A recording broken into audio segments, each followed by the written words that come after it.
ni Alan Peter Cayetano. Number one, sa 5 sinabi ni Director, 6 ang mali.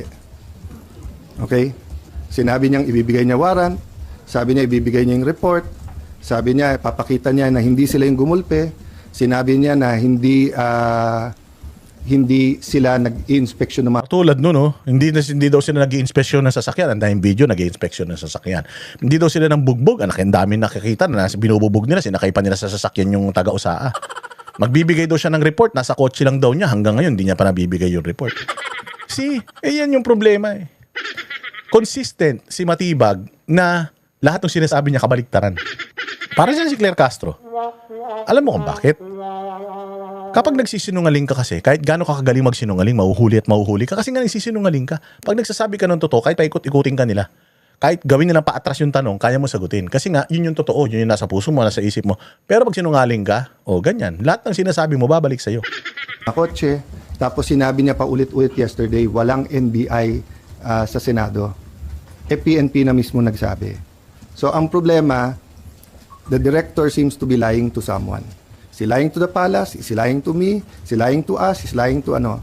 So ayusin niya muna sarili niya, di ba? They're under investigation also eh. So, ilabas niya muna lahat ng facts bago kami mag-usap. Which is totoo ha. Ito pa isa Ito yung ano nila Ma'am, una-una wala nga pong taga-NBI dun eh. So wala po magpapaputok ng baril na taga-NBI po. Wala daw magpapaputok na baril ng mga taga-NBI. Wala magpapaputok na baril ng taga-NBI confidently. Sinabi niya yan. Basa pa yung buhok niya. Sinabi niya wala. Sasabihin mo bang hindi siya sinungaling? Kung ganito sasabihin ni Claire Castro. Wala pong pupunta doon na NBI. Agad nagpaputok ng warning shot si Sergeant at Arms Mau Aplaska. At dahil doon, napilitan ding magpaputok ng warning shot ang NBI agent. So sino nagsisinungaling? Si BBM at si Claire Castro o si Matibag? Kalinaw-linaw na sinabi ni Matibag dito sa sa statement niya. Una-una wala nga pong taga-NBI doon eh. So wala po magpapaputok ng baril na taga-NBI po. Walang magpapaputok na baril na taga-NBI. Paano nangyari yun? Si Sergeant at Arms Mau Aplaska. At dahil doon, napilitan ding magpaputok ng warning shot ang NBI agent. Nagpaputok ang NBI agent. Sabi nung isa, wala daw NBI agent na armado, ba't daw paano may magpapaputok? Kung gaano ka-complicated yung ginawa nilang problema, na sila mismo ang nagbibisto sa mga kasinungalingan nila. Divine intervention to. Diyos ang nag-ano nito, nagbibisto nito mga boss. Wala pong mga baril yung mga tao po. Walang baril ang mga taga-NBI. Walang baril mga taga-NBI. Kung walang baril taga-NBI, paano sila nakapagpaputok? Ano yun? Tirador? Ano yung ray gun? Ganon? Kilala niyo ba si Eugene, yung nagre-ray gun? Ganon ba yun? Opo. Wala po. Dahil hindi po kami talaga pupunta ron because that is the agreement and that is the order po. Ayan Diyos! May kakaputok! Anong tawag mo dyan? Hindi baril yan? Laruan yan? Laruan? May pumaputok.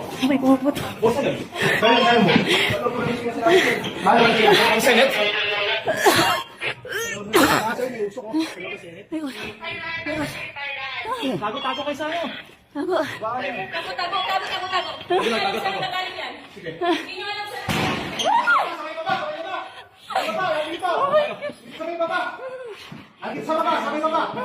Ayan linaw, may baril. Diyos ko, Lord. Di ba dito pa lang, wala na. Ano na, X na. Lang Joe na yan. Again, sorry, Director Matibag, that we have to do this. Statement mo naman lahat yung mga ginagamit namin. Hindi naman pinag-invento, hindi naman AI yan. Yan yung actual. Nilagyan ko pa ng subtitle para maintindihan yung salita. Baka yung iba, mali-mali lang yung spelling, pero accurate man yan, yung subtitle. Ikaw naman nagsabi ng lahat na ito, and siguro naman since you've yung interview mo public, hindi naman yan private, so pwede namin reactionan siguro, di ba? Itong ginagawa namin, nire-reactionan lang namin. Yung pagkakaintindi namin, hindi lang kami nag-agree sa mga pinagsasabi mo minsan, may mga nag-agree naman kami. Pero karamihan talaga sinasabi mo, hindi kami nag-agree. And we hate it na yung mga nasa gobyerno nagsisinungaling. Kasi nagsinungaling na si Bongbong sa mga Pilipino eh. Nagsinungaling na yung Congress sa Pilipino eh. Nagsinungaling na yung mga politiko sa Pilipino eh. Nagsinungaling na dati yung PNP sa mga Pilipino, si Boyeng Rimulya, sila John Vic Rimulya, nagsinungaling na sila eh. So ayaw na namin dagdagan pa ng panibagong sinungaling. Ang dami-dami na sinungaling, wag na po kayong dumagdag. O kung halimbawa man po na nautusan kayo, I think inutos na rin naman ito sa iba. Tinanggihan nila eh, sir, have the dignity to say no kung alam mong kung alam ninyo na makakasama sa bayan natin. Ang pangit na ng tingin ng taong bayan lalo na ng international community sa atin. Kaya sana lang maayos natin ito, maibalik natin sa dati, and kayo yung mga nasa gobyerno, dapat kayo yung katulong ng bayan at ng mamamayan na magsaayos nito, hindi manggulo. Oh, hindi ba? So pasensya na sir, huwag ka mapipikon. Napakapikon mo pa naman, pumapatol ka pa naman. Oh, may kapangyarihan ka, meron kang badge, meron kang baril, may mga bodyguard ka, sino ba naman kami? Pero wala, kailangan namin tong gawin, sir. O kasi kapag ka nagkibit balikat na lang kami doon sa mga nangyayaring ganito, wala na. Wala na mangyayari sa bayan natin. Mahal namin yung bayan natin eh, di ba?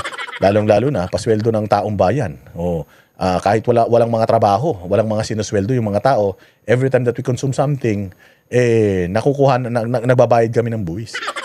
So kay Yossi, Candy, Jean Pomelo, nagbabayad po kami ng buwis. So, yung buwis na yan, part ng buwis na binabayad ng mga Pilipino napupunta sa inyo. Napakaswerte nga ninyo, kayo may trabaho, yung iba wala.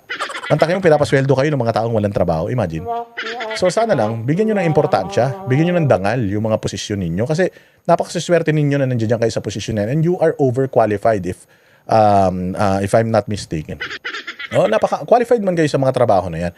Sana lang gawin nyo na lang ng tama. Kasi kung gagawin nyo ng tama, promise, walang magre-reklamo. Baka katulad ni Pangulong Duterte, i-celebrate pa kayo. Di ba? O maraming